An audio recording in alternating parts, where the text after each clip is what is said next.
快进一下。好。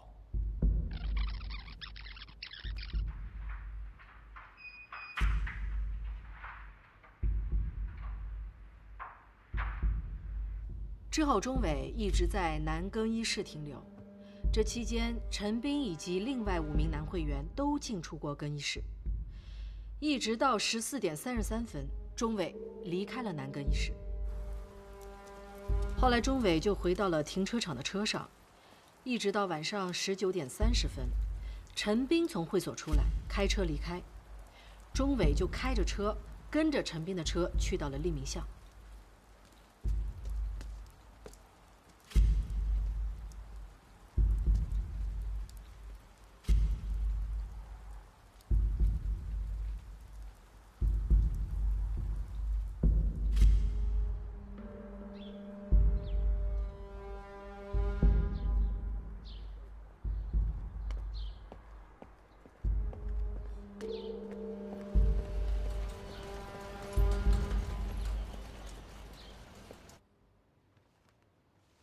再到后来，钟伟失踪，大家就都知道了。说一说指纹的情况。我们从涉案的密码锁上面一共提取到2个人的指纹，其中一个呢是毒贩蔡国权的，另外一个是钟伟的。侯局，我认为也不排除其他人用不留指纹的方法使用过密码锁，比如戴一次性手套，因为我的线人就是这样把密码锁带回来的。还有什么吗？蔡国权交代，给他发暗语短信叫他来交易的人叫黑炮，是继万海强之后垄断东周毒品市场的新毒枭。我们还从蔡国权的通话记录中查到，黑炮曾经使用过尾号为1508的手机号。是你们发现那个秘密贩毒集团的手机号？对，这个1508也就是黑炮，是这个贩毒集团中重要的一环。上面有对他发出指令的6940，下面有街头毒贩小春等人。我们现已查明，小春曾托人打听过邱海龙的地址，而邱海龙体内残留的高纯度海洛因，与黑炮和蔡国权交易的那批毒品的成分完全一致。黑炮还曾通知吕建明逃跑，所以我们认为，黑炮不光是涉及毒品案这么简单，还和我们调查的碎尸案有关，是我们目前锁定的重要嫌疑人。这个之所以把核支队请过来啊，就是为了把咱们这场合成战打好打扎实。对，核支队来了，我们在涉毒这一块就更有信心了。华队，我们就是来给同志们带来信心的。我们分析啊，你们发现的这个秘密贩毒集团，很有可能就跟去年的毒贩万海强被杀案有关。看来506案情况是越来越复杂了啊！先是连续作案，然后是失踪的钟伟跟毒贩交易有关，现在又是万海强案。侯局，钟伟就是重新调查万海强的案子而失踪的，现在又和506案有瓜葛，我建议并案调查钟伟失踪案。恐怕还得捎上万海强案吧？啊？好，就这么定了啊！钟伟失踪案、万海强被杀案一起并入506系列案。另外，关于钟伟同志，我说一句话：彻底调查，如有问题，绝不姑息。殷佳佳，到。你主要负责钟伟失踪案。是。钟伟与毒贩有过交际，例行公事，也要搜查钟伟家。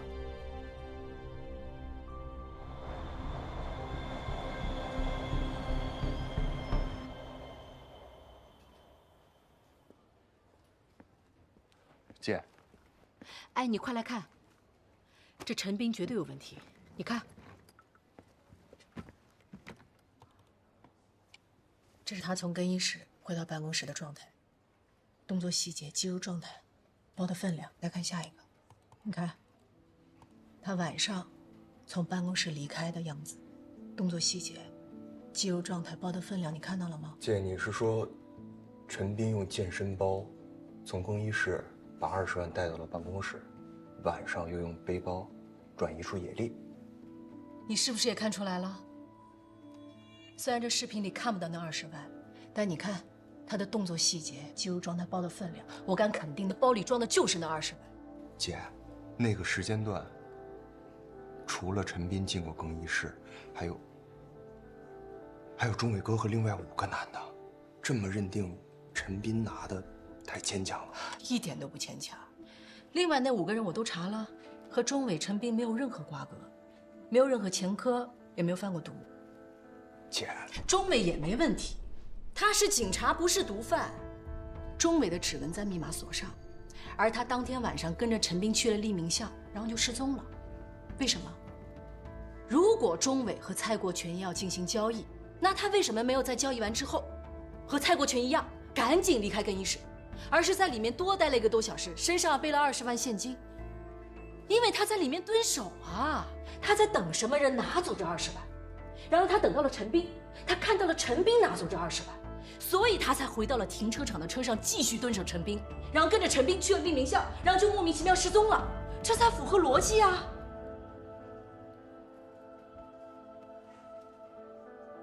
姐，客观点儿。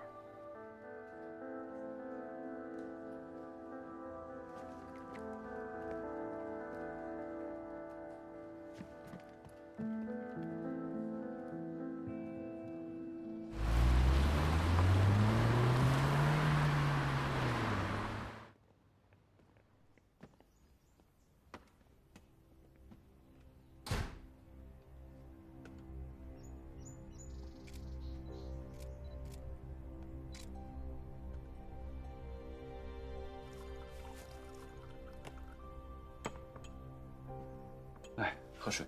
谢谢。那个，谢谢你，之前让赵老师带我。哎，你别这么说，应该是我师傅谢谢我才对，又给他找了个好徒弟。你别光站着，你坐。哦。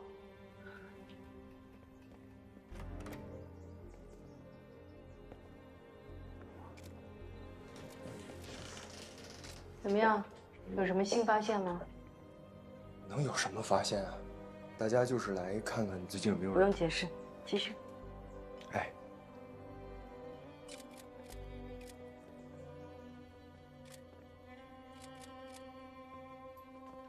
少了1摞衣服。少什么衣服？这应该有3摞的，现在才2摞。我上个星期来时候还没少。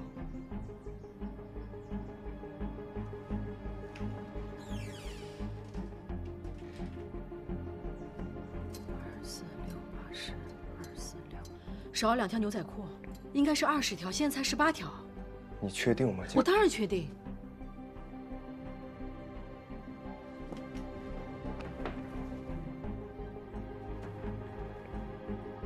少了双鞋。钟伟哥回来拿过东西。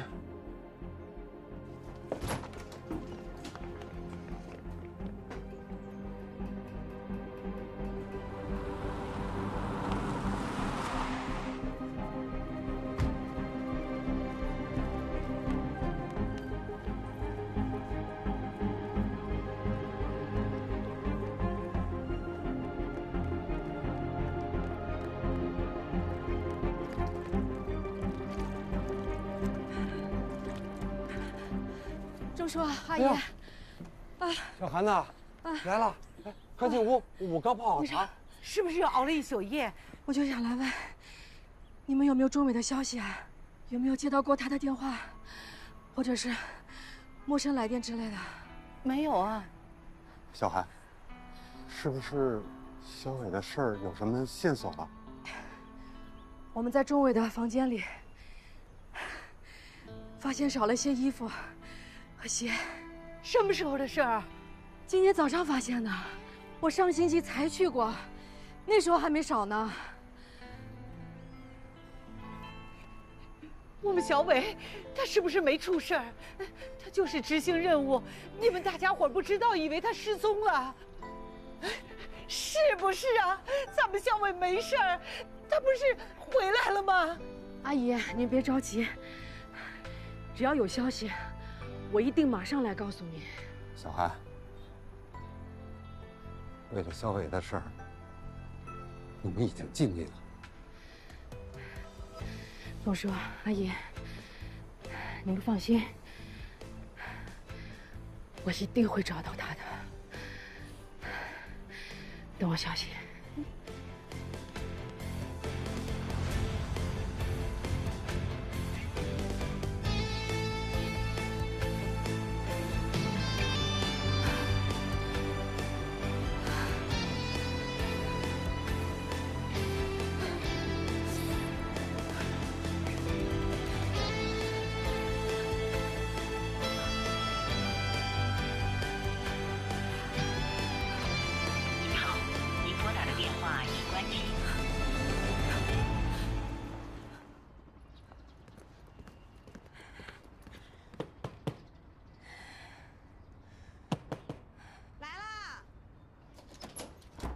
哦，韩青啊，老宋呢？他不在，去他爸爸那儿了。他多久回来？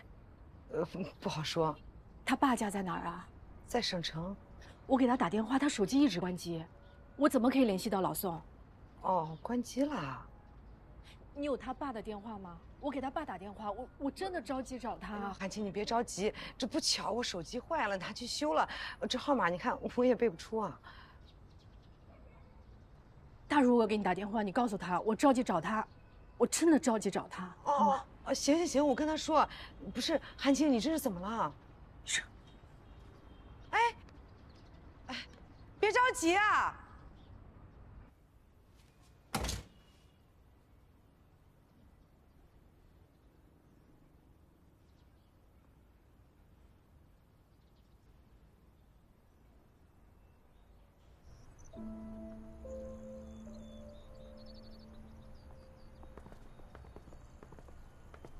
你知道万海强的案子吗？卷宗我看了，他在一次交易后失踪，随后发现死在南郊了。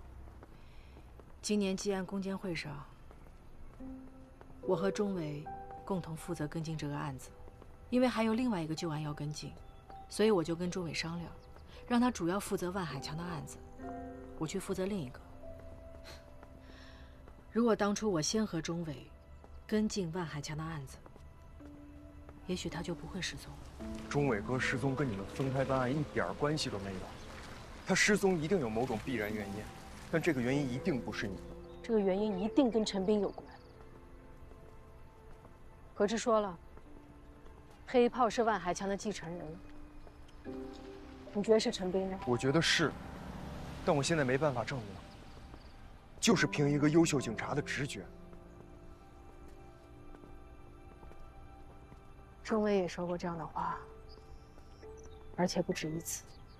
姐呀，我们当警察的，是不是不该这么感性？我认为，这恰恰是一个好警察最重要的能力。好警察，姐你是吗？我是。这是我目前想干，也是唯一能干好的事。那钟伟哥调查万海强的时候，提到过陈斌吗？在他失踪之前，我们还没有在一起讨论过案情，他还处于自己调查的阶段。我给你煮了碗面，吃点吧。你放这吧。案子卡在哪儿了？这什么呀？没什么，一条没用的线索。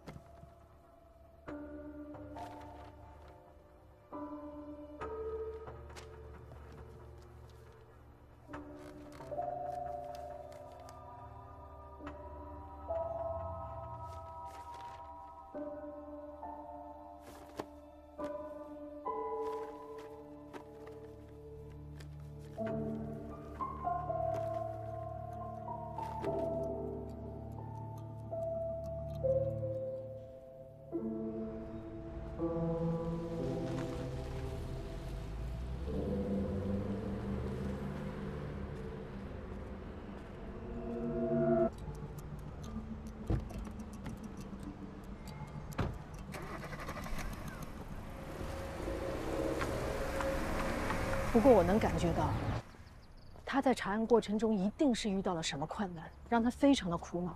那钟伟哥去野地之前跟你透露过什么吗？他是想要跟我说些什么，但当时我可能是会错意了。现在想来，他应该是想跟我说些有关案子的事情。去哪儿？去一趟省城。案子怎么样了？有眉目了，估计快了。好事儿啊！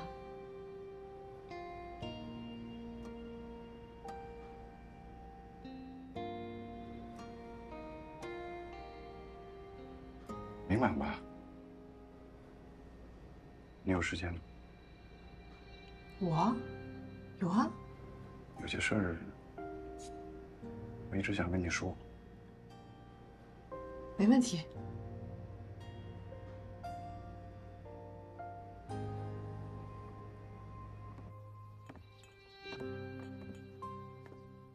姐，你怎么来了？姐，你会做糖醋排骨吗？会啊。你想吃啊？怎么做啊？难吗？你想做给谁吃啊？哎呀，你就别问了。哟，我还保密呢。来。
这个，给你。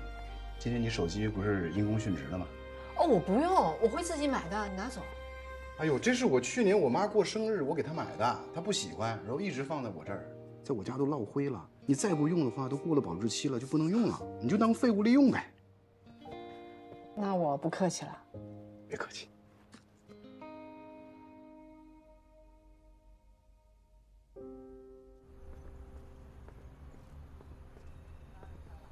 姐，我一定会尽我所能，把钟伟哥找回来。因为我也是个好警察，还因为他对你来说太重要了。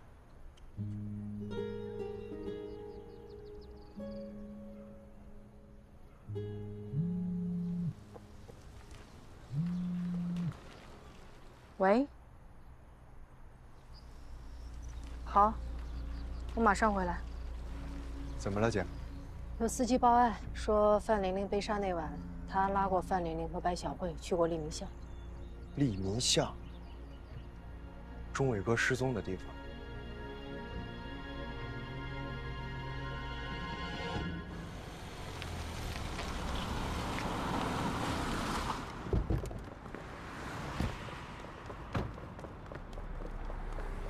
杨子，你带着人到台风路连接利民巷的岔路口待命。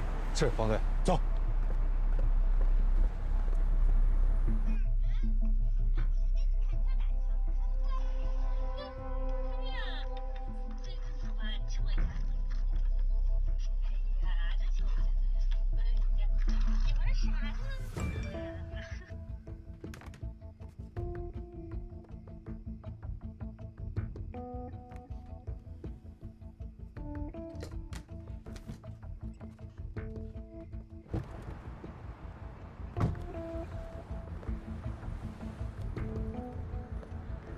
方队，什么情况？方队，报案司机说，5月5号，白小辉和范玲玲下车之后，就进入了黎明巷。我们调查监控，发现了这个。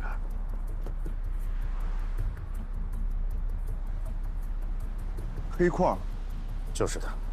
但是白小辉跑了，之后黑框眼镜老男人和范玲玲都没再离开过黎明巷。视频组调了当晚的监控，也没有发现银灰色小面的踪迹。没有开车，不代表他们就没有办法离开黎明巷。如果靠步行可以躲开监控呢？不排除这种可能性。当初我们在这儿没找到钟伟，是这么想过。而且这个黑框眼镜老男人是戴着面具，就算监控拍到他，他不戴面具，咱们也认不出他的真面目。那范玲玲呢？范玲玲总不能也戴着面具走出去吧？尸检表明她就是当晚被害的。如果她没离开黎明巷，她就是死在这儿。那黑矿又是怎么把她尸体运出去的呢？即使没有监控，黑矿也不能拎着她尸体大摇大摆走出来吧？这就是需要你们调查的。安晴，我把人给你安排好了，剩下的就交给你了。明白。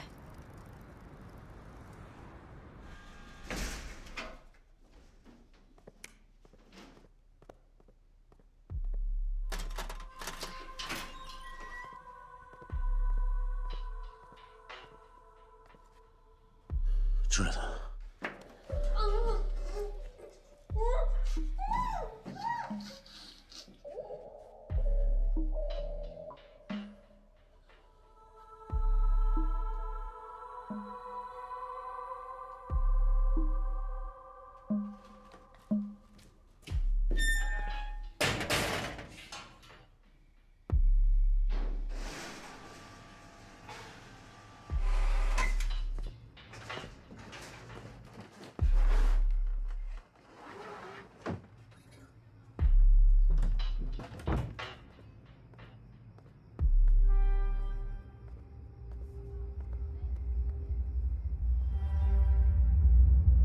姐，这5金店咱查过吗？查过，店主叫王学华，没有前科。调查钟伟失踪的时候，我去找过他几次。来吧，这次你来查。我行吗？你不行吗？跟我搭档这段时间，你有掉过链子吗？那倒是。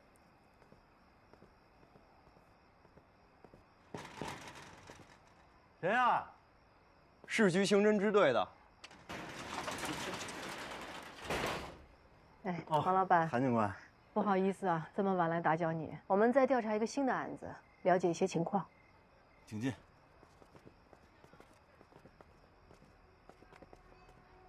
王老板，5月5号在店里吗5月5号在，劳动节我就没出去过。一个人住啊？对，就自己。家里人没跟您一起？爹妈都在西北老家呢。老婆孩子呢？单身。我。这个女孩您见过吗？没有。这个呢？没有。您仔细看看。没见过。这辆车在附近见过吗？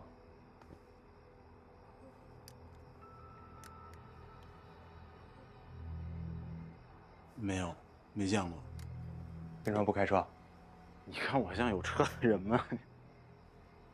这个人你见过吗？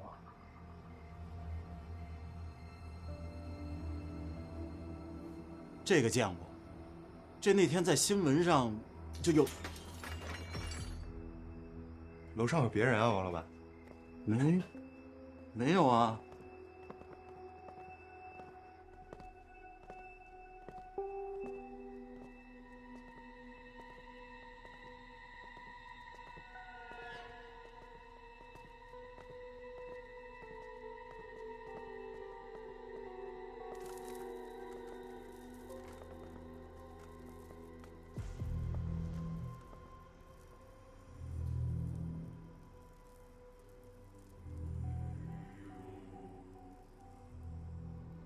这能开吗，王老板？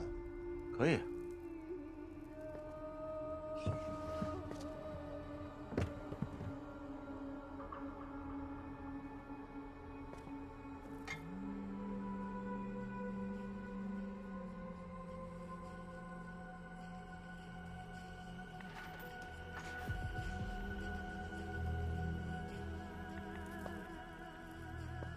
棍儿松了。哈。王老板，哎，你这供的是什么神仙啊？门神。门神啊？门神不应该放门口吗？怎么供在2楼？风水先生说放1楼犯冲，就让我放2楼了。你有多高？176、177，好久没量了。存货不少啊，您这儿肯定卖斧子吧？啊，卖。上一把什么时候卖出去的？这我得查查了。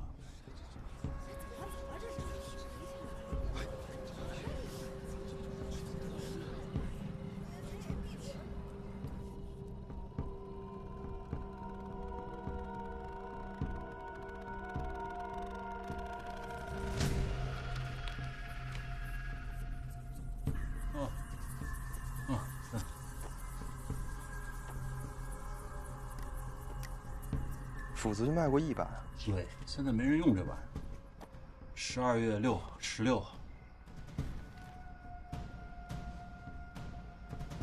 榔头平常卖的多吗？也没人用。您经常用吧？对，我经常用。能看看吗？可以。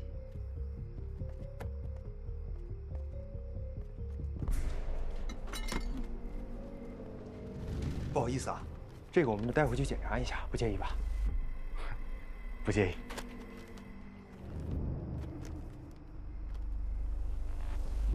不好意思打扰了，感谢配合。没事。打扰了，王老板。嗯。哎，王老板，这个可能要检查完才能给您送回来。没事儿，不用送我，还特意跑一趟。不要了，不要了，谢了。没事儿。拜拜，韩警官。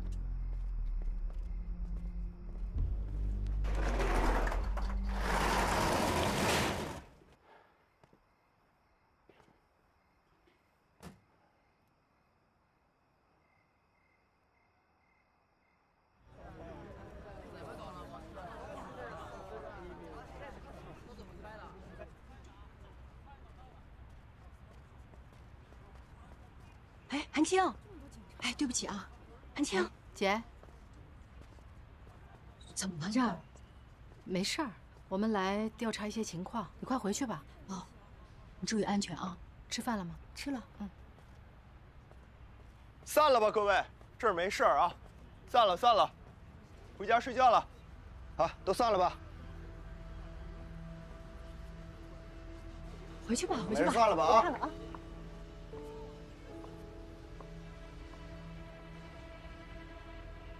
姐，我才发现，你姐的茶楼跟王学华五金店是挨着的。是啊，这样的房子很多。面向主干道的都是一些门面房，装修的光鲜亮丽的，背后都是一些破败不堪的自建房。贝利哥，哎，帮我把这个带回队里。好，谢谢。散了吧，各位，回家睡觉了啊，注意安全都。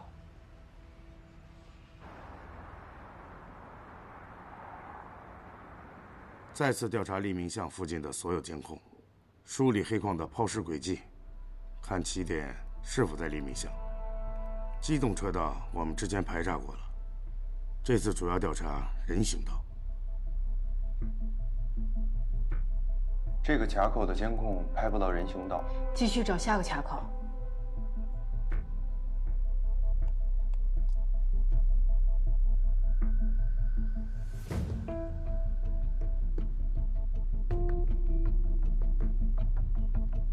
黑矿老来，放大画面。车上3个黑乎乎的是什么呀？黑塑料袋，装范玲玲尸体也是3个黑塑料袋。你看一下车牌，调查车主信息。你看一下，这是你的车吗？对呀。偷车人骑被盗电瓶车回到了泰康路，被监控拍到了脸。他就是506系列案的嫌疑人黑矿。他呢，把偷来的电瓶车放在了泰康路的人行道上后，就一直没有动过。直到1个多月后的5月5号，也就是范玲玲遇害当晚，他才骑这辆电瓶车去了北郊。黑矿骑电瓶车去了北郊后失去了踪迹，但半小时后，银灰色 K92就从北郊盲区出发了，前往各处抛尸。棚户区到北郊盲区之间距离大概有3公里，骑电瓶车10分钟就可以到。我们还在北郊盲区发现了一处可疑的废弃煤窑。我们在这个煤窑里发现的汽车轮胎印和 K92的汽车轮胎印相吻合，电瓶车轮胎印和黑矿骑的被盗电瓶车的轮胎印相吻合。黑矿就是通过这样一种转运方式，将范玲玲的尸体从利民巷带到了北郊盲区。我们又进了一大步啊！这个利民巷现在是重中之重啊！你们对这里摸排的情况怎么样？现在除了外迁和无人居住的，我们都逐一做了走访，没有发现什么可疑情况。但我们标注了几户重点目标，需要深入摸排。好，我再说一句，遵守纪律，严防泄密。是。